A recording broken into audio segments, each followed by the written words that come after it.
corporations didn't start off being about profits and economics, right? There was a time in history where there was a general sense that corporations were there for the greater social good.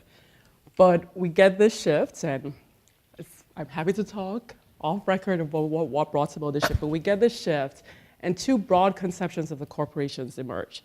The first one is that the corporation is owned by and operated exclusively for the shareholders and for profit.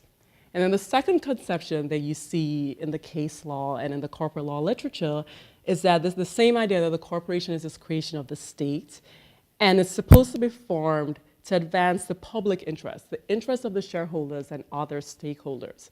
But over time, for a variety of reasons, the first conception, this idea that the corporation is there for the shareholders and profits, that becomes a dominant conception of the corporation.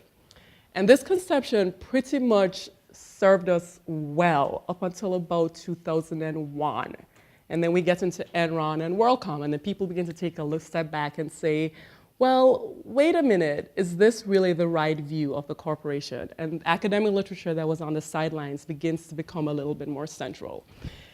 We get the passage of Sarbanes-Oxley in an attempt to correct some of the ills that people saw emerging from Enron and WorldCom. Clearly that didn't help us all the way, right? Because you have the 2008 financial crisis, you have things like BP, you have people really beginning to pay attention and saying, well, wait a minute, we've given these things this charter, we've given them this grant of power, what are they returning to society, right? You have the Occupy Wall Street movement, so you have all these trends.